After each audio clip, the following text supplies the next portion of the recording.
जय माता दी दोस्तों। आज मैं आपको दशा माता व्रत के 9वें दिन की कथा सुनाऊंगी। अगर आपको यह कथा अच्छी लगी तो वीडियो को लाइक सब्सक्राइब और शेयर ज़रूर कीजिएगा। एक बार प्रेम से बोलो दशा माता की जय। गांव में एक बुढ़िया ब्राह्मणी रहती थी। वह बहुत गरीब थी। उसके एक बेटा था।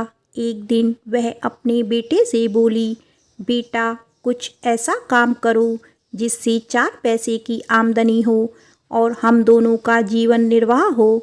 अब मेरे तो बुढ़ापे के कारण हाथ पैरों ने जवाब दे दिया है। तब उसका लड़का गांव वालों के जानवर चराने लगा। एक दिन लड़का पशुओं को पानी पिलाने नदी पर ले गया। वहां पर महिलाएं स्नान करके दशा माता का डोरा ले रही थी। उसके पास एक डोरा बच गया था।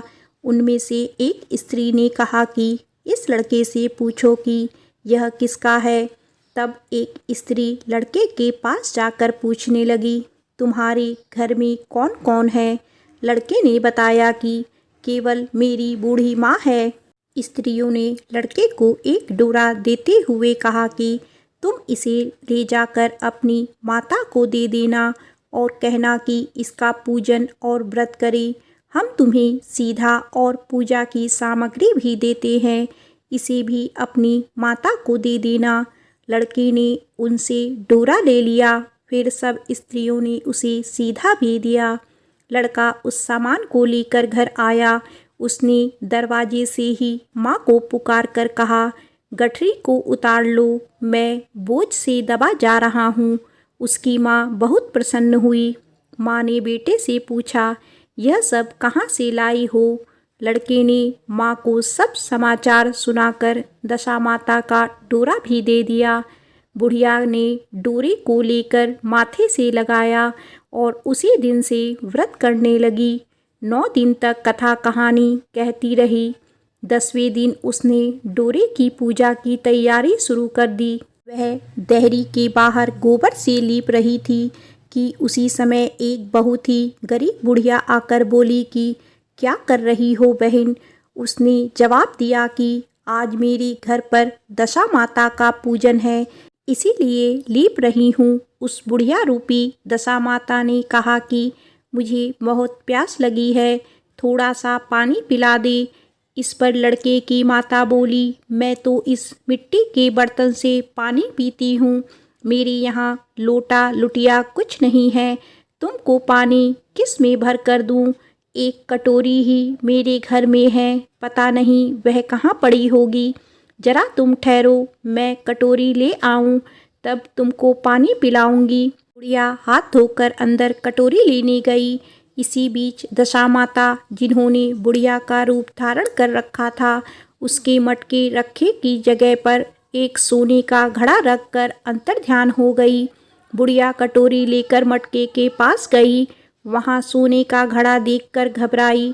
वह मन में सोचने लगी कि मुझ पर बुढ़ापे में चोरी का नाम लगेगा, मैं चोर कहलाऊंगी। वह इस चिंता में दशा माता रूपी बुढ़िया को खोजने निकली। तब तक उसका लड़का भी घर आ गया।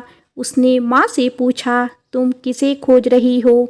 उसने बताया, अभी क्षीण अवस्था वाली बुढ़िया आई थी और यहाँ सोने का घड़ा रख कर चली गई। लड़के ने बताया, वही तो दशा माता थी जिन्होंने तुमको यहाँ घड़ा दिया है। दोबारा फिर कभी वह आए तो उसके स्वागत में कोई कमी नहीं रखना और उनकी आज्ञा का पालन करना।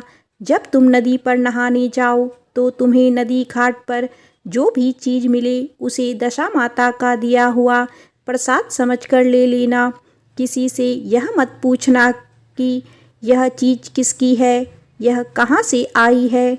बुढ़िया नदी में नहाकर बाहर निकली तो उसे सोने का घड़ा भरा दिखाई दिया और उसके पास ही अच्छे वस्त्र रखे थे। बुढ़िया ने कपड़ों को पहन लिया और घड़े को हाथ में लेकर चलने की तैयारी थी कि 4 कहार एक डोरी लेकर उसके पास आए। कहारों ने उसे डोली में बैठने को कहा। बुढ़िया जब घर पहुंची तो उसने देखा कि वहां तो एक आलीशान महल खड़ा है। या महल के अंदर चली गई।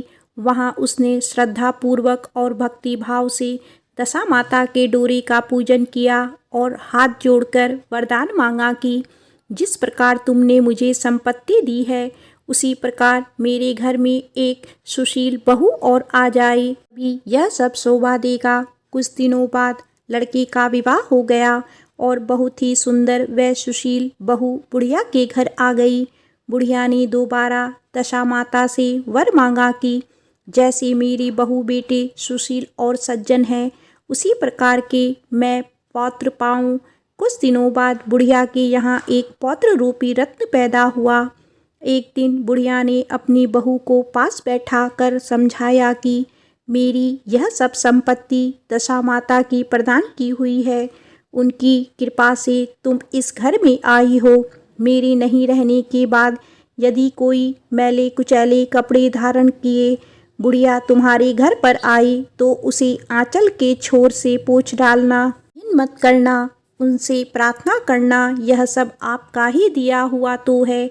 जब भी दशा माता का डोरा लेना हो तब उसको तुम भी अवश्य लेना और श्रद्धापूर्वक उसका पूजन करना। जब भी तुम्हारे ऊपर संकट के बादल घिर आएं तो सुहागिनों को न्योतना।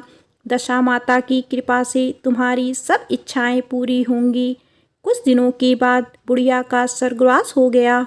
दशा माता ने सोचा कि बुढ़िया के घर चलकर देखना चाहिए कि उसकी बहू सास के वचनों का पालन करती है या नहीं।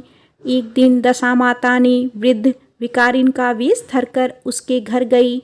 उसे देखते ही बहू खड़ी हो गई, उसके पांव छुए और बालक को उसकी गोद में डाल दिया।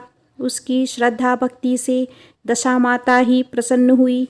उन्होंने आशीर्वाद दिया कि तेरी धर्म बुद्धि है, भगवान तेरा सदैव कल्याण करे, भंडार भरपूर रहेगा, तू जो इच्छा करेगी वह तुझे अवश्य ही प्राप्त होगा। दशा माता ने जैसी कृपा बुढ़िया ब्राह्मणी पर की वैसे ही कृपा भक्तजनों पर बनी रहे।